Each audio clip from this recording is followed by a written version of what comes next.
50 años de un proceso clave que fue la Revolución Cultural China, y mientras los medios de todo el mundo se ocuparon de contar qué había pasado precisamente hace 50 años, el gobierno chino mantuvo un llamativo silencio. Vemos el informe.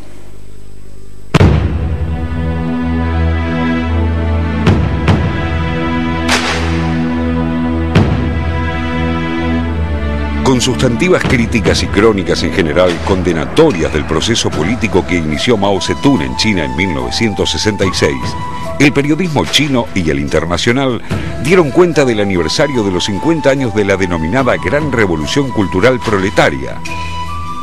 Sin embargo, el silencio oficial del gobierno de Xi Jinping fue elocuente, eludiendo así el debate sobre un periodo crucial de la historia del siglo XX, tal como reclaman una gran parte de los intelectuales y ciudadanos chinos. El nombre de la Revolución Cultural Proletaria fue lanzado por el Partido Comunista Chino en una sesión plenaria del 8º Comité Central. Su objetivo era borrar toda estructura burguesa de la sociedad e instaurar un modelo marxista según se explicaba en la denominada Notificación del 16 de mayo.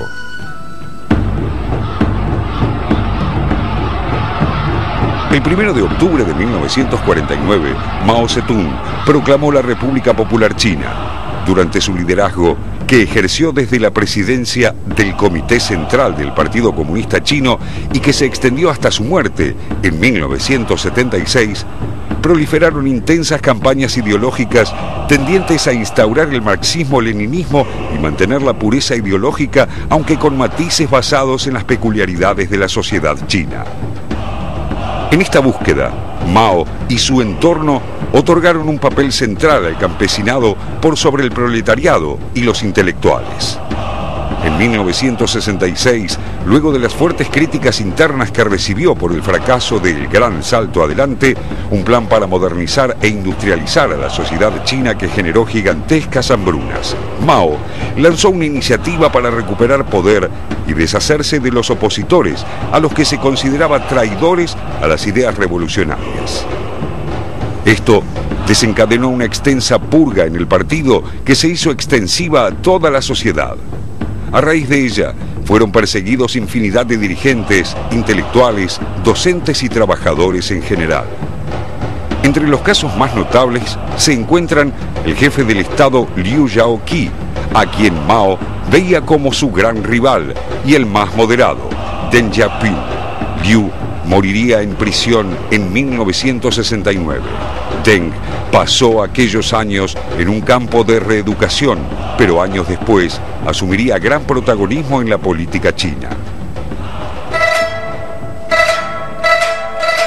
La ejecución de la Revolución Cultural fue confiada a los guardias rojos, adolescentes y jóvenes integrados, en su mayoría hijos de altos mandos del Partido Comunista y del gobierno, que enfatizaban la lucha de clases y estaban dispuestos a perseguir y masacrar a sus adversarios. La veda para la revisión histórica de esta época es sostenida hasta el día de hoy.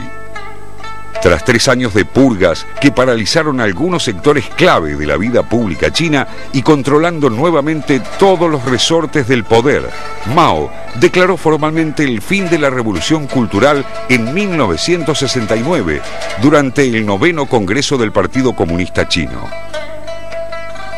Al iniciarse los años 70, un Mao ya físicamente en declive y enfrentado a la Unión Soviética, inició una apertura hacia Estados Unidos que culminaría con la visita de Richard Nixon a Beijing. Una gran parte de aquellos guardias rojos, hoy ancianos y arrepentidos, pidieron perdón públicamente por sus actos en una actitud que, en lugar de cerrar aquel luctuoso capítulo, abre una puerta a la espera de un debate profundo. En 1978, con Deng Xiaoping en la presidencia, el Partido Comunista la gran nación asiática. Entre ellas, diversas formas de libre mercado y políticas para atraer al capital extranjero, aunque el Estado no abandonó su definición como socialista. En 1981, ya muerto Mao, fueron juzgados y condenados los principales dirigentes de la Revolución Cultural, conocidos como la Banda de los Cuatro, que incluía a la esposa de Mao, Jiang Qin. El silencio oficial de la administración actual dio, sin embargo, curso a varias críticas, principalmente de las víctimas de las persecuciones de Mao y su gobierno, quienes abogan por recordar y hacer historia para no volver, aseguran, a un periodo que en la actualidad es cuestionado por millones de chinos.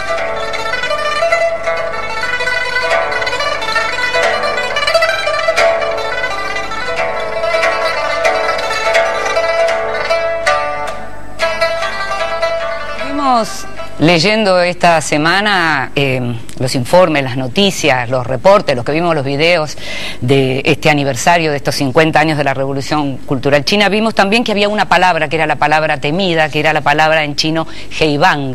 Así se llamaban a las fuerzas negativas que querían seguir con el trayecto capitalista. Lo viejo con lo que había que terminar. Y había que terminar con lo viejo con una Biblia en la mano, que era el libro rojo de Mao. Tenemos un ejemplar del libro rojo de Mao que trajimos, ahí lo ven, ese es un ejemplar personal que tenemos en mi casa de un viaje a China. Eso era la Biblia para los chinos.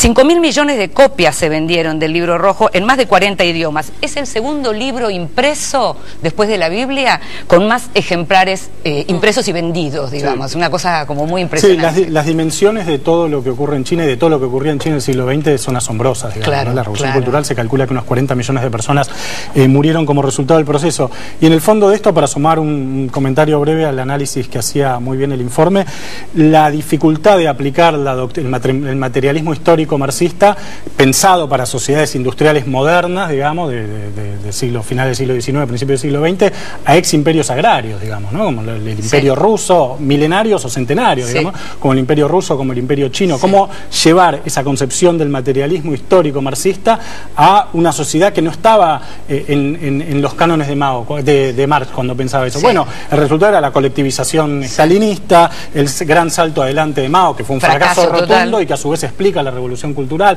La Revolución Cultural y las dimensiones, como decía Cinde, 5.000 millones del libro rojo, bueno, 40 millones de muertos en la Revolución Cultural, no sé cuántos en la colectivización stalinista. Son dimensiones tremenda. Sí, interesante de todos modos que de esos 40 millones de muertos, muchos fueron por propia mano, porque no es necesariamente que los ejecutaban, sino que la situación de crisis psicológica en la que caía la persona, que era aislada precisamente por no adecuarse a los nuevos tiempos, terminaban suicidándose. Macartismo al revés se lo llamó en su momento, y hay una curiosidad, una paradoja. Mao muere el 9 de septiembre de 1976. Su nieta tiene hoy la tercera fortuna de China, es decir, tiene 826 millones de dólares en su cuenta corriente. Y a eso sumémosle que tiene 3 hijos, en un país en el cual hasta hace muy poco no se podía tener más que uno. El actual presidente Xi Jinping padeció en carne propia la revolución cultural. Se educó en un campo de reeducación. El padre había sido arrestado. Todo esto habla de la gran paradoja de la historia, que es China en este momento, cuando uno de repente ve en Shanghái una ciudad que es hasta más lujosa que Nueva York, y en los alrededores, es decir, en los callejones, ve gente que todavía la pasa mal y que se viste como en aquella época, la época del campesinado. Los hutongs. Ahora, interesante lo que mencionabas, porque de algún modo explicaría también ese silencio, ¿no?, de Xi Jinping. Nati. Sí, y por doble partida, porque también él tiene una media hermana que se ha suicidado, Xi Jinping, su padre fue torturado, pero lo que yo estaba viendo, y conversé con un corresponsal chino también sobre el Xi Jinping y qué es lo que pasa hoy en China. A Xi Jinping le cuesta un poco también hablar de algo, porque él del todo no quiere que se olvide la figura de Mao, y él quiere de alguna manera que la historia china sea un continuo sin quiebres, ¿sí? Y en algún sentido hay una nostalgia, porque no ve que es todo negativo, aunque no, esto no quiere decir de ninguna manera que Xi Jinping y Mao puedan ser comparados. El nivel de destrucción en lo que fue la gran revolución cultural proletaria es descomunal. Por ejemplo, el lugar de nacimiento de Confucio fue totalmente destruido en niveles similares que lo que nos horroriza ahora en Palmira, por ejemplo, de la mano del Estado Islámico. Se han roto, por ejemplo, se han tirado abajo 4.922 sitios que eran hitos, lugares culturales en Beijing de 6.843. Claro, símbolos de lo viejo. Un desastre. Y una figura bastante, que la quiero rescatar, pero no de manera positiva, aunque obviamente era muy pintoresca en toda su maldad y en todo lo negativo que representó, es Madame Mao.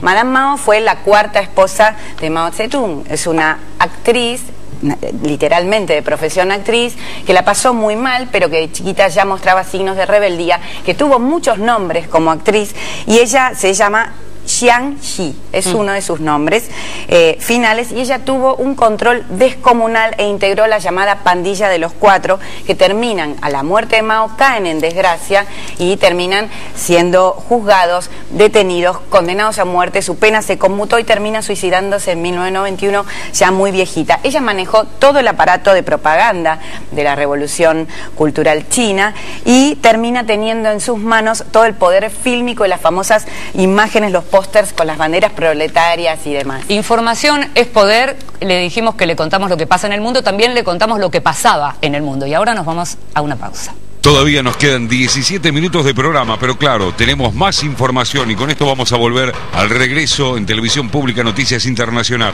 Yemen en guerra, es el país más pobre de la península arábiga, pero controla la salida del 30% del crudo que consume el mundo, lo que lo convierte en blanco de poderosos intereses. No se vayan, ya volvemos con Televisión Pública Noticias Internacional.